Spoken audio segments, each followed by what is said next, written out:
Plus de 2000 roquettes ont été tirées en direction de l'État hébreu. Analyse en début de journal avec Cyril Payen.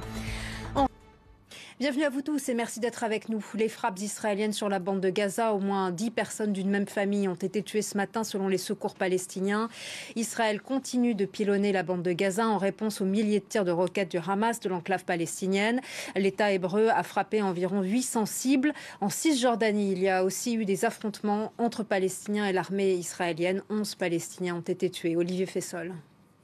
Porté dans les rues d'Hébron par une foule en colère, cet homme de 21 ans est mort après des affrontements avec l'armée israélienne.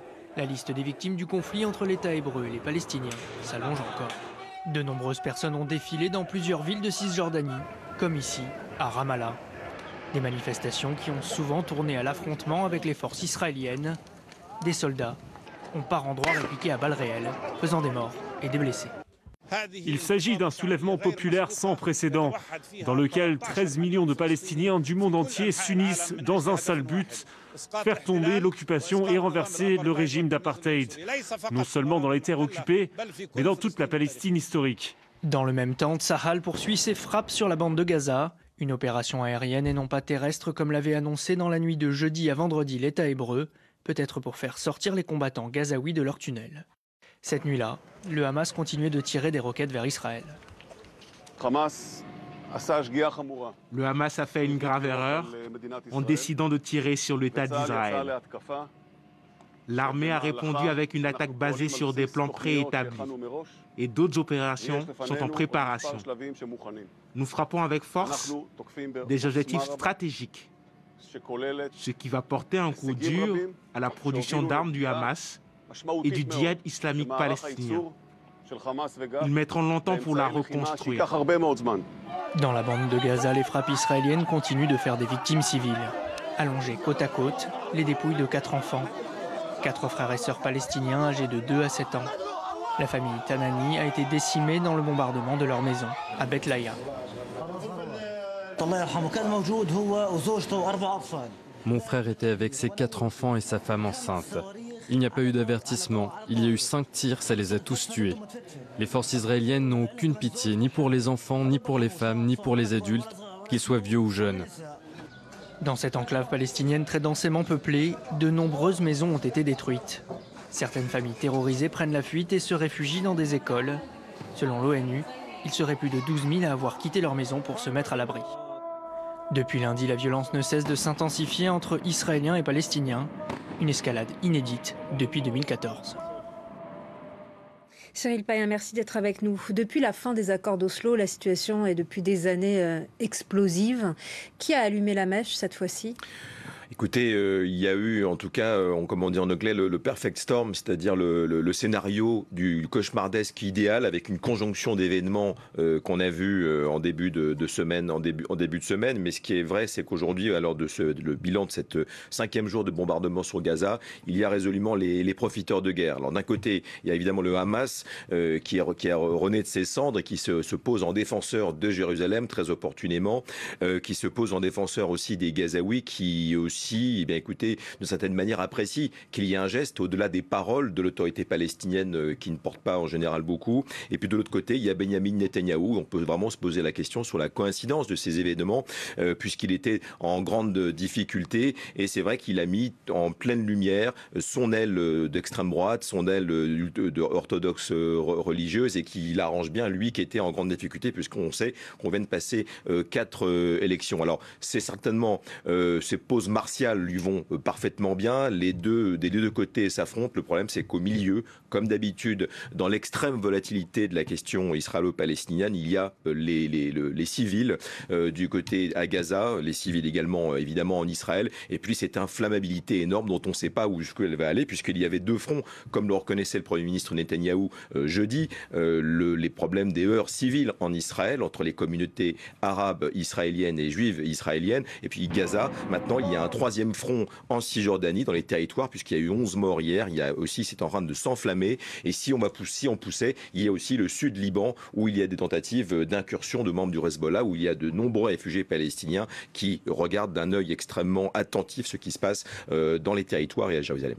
Comment interpréter le service minimum de l'administration américaine? Visiblement, Joe Biden n'a pas envie de se mouiller.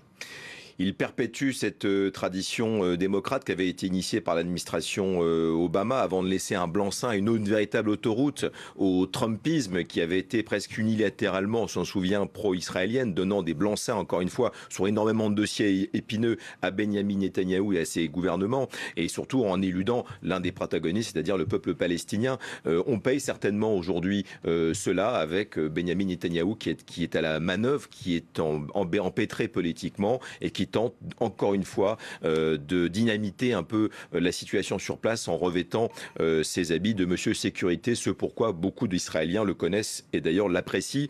Maintenant, il est vrai qu'avec tous les protagonistes qu'on a sur le terrain, je parle du Hamas, du djihad islamique, mais aussi de la droite religieuse, de l'extrême droite israélienne, de monsieur Netanyahou en personne, et encore moins d'ailleurs de monsieur Abbas, le président très faible, qu'on n'entend pas du tout d'ailleurs de l'autorité, totalement inexistante depuis le début de la crise. Eh bien, il va falloir que la communauté internationale, et je réponds à votre question, revienne un peu aux affaires, plutôt que de mettre sous le tapis le conflit israélo-palestinien comme elle a été tentée de le faire depuis de nombreuses années. Donc il y a une échéance demain au Conseil de sécurité pour une séance publique à l'ONU où on peut espérer au moins qu'il y aura les éléments de désescalade parce que c'est urgent. La situation notamment à Gaza est catastrophique pour des milliers de Gazaouis. Merci beaucoup Cyril Payen pour votre analyse. Merci à vous. C'est aujourd'hui la Nakba, c'est-à-dire la catastrophe pour les Palestiniens, date de la création de l'État d'Israël en 1948. Environ 700 000 Arabes ont été chassés de leurs terres par les forces israéliennes. Dans le monde, de nombreux pays affichent leur soutien aux Palestiniens, au Moyen-Orient, en Afrique, mais aussi en Asie. De nombreuses manifestations ont eu lieu hier et sont attendues aujourd'hui. Théa Bazdarevich. L'endroit n'a pas été choisi au hasard. À quelques dizaines de mètres à peine, la ville israélienne de Methoula et ses collines verdoyantes. C'est là que des manifestants libanais se sont donné rendez-vous pour exprimer leur soutien au peuple palestinien. Peuple palestinien, nous sommes avec vous. Mais à la nuit tombée, certains d'entre eux tentent de franchir la frontière. Les soldats israéliens les en empêchent. Un manifestant est tué par balle. Eux aussi se sont massés à la frontière avec l'espoir de traverser le pont qui les sépare de la Cisjordanie. Mais ces manifestants pro-palestiniens sont stoppés net par un important barrage policier. Les esprits s'échauffent. Les protestataires sont dispersés à coups de gaz lacrymogène, mais ils ne perdent rien de leur détermination. Il faut ouvrir les frontières pour libérer la mosquée Al-Aqsa et la Palestine. Nous sommes prêts à mourir pour cela. Depuis une semaine, la Jordanie vit au rythme des manifestations pro-palestiniennes. Ce vendredi encore, une marée humaine a déferlé dans les rues de la capitale, Amman. En Turquie, des milliers de personnes se sont retrouvées juste après la prière du vendredi. À Ankara ou à Istanbul, les drapeaux palestiniens ont envahi les rues en même temps que les slogans contre Israël. À contre-courant, le gouvernement autrichien a lui affiché son soutien à Israël en hissant des drapeaux hébreux sur plusieurs bâtiments officiels. Un geste imité par le gouvernement conservateur slovène ou encore ici, dans la ville allemande de Würzburg en Bavière. Ce drapeau israélien, arraché par des inconnus jeudi soir, a été remis à sa place. À Paris, la manifestation en soutien aux Palestiniens est interdite. Le Conseil d'État doit dire s'il autorise le rassemblement dans la matinée. Le tribunal administratif a déjà dit non. Rassemblement en revanche autorisé dans une dizaine de villes comme Montpellier, Marseille, Bordeaux ou Rennes.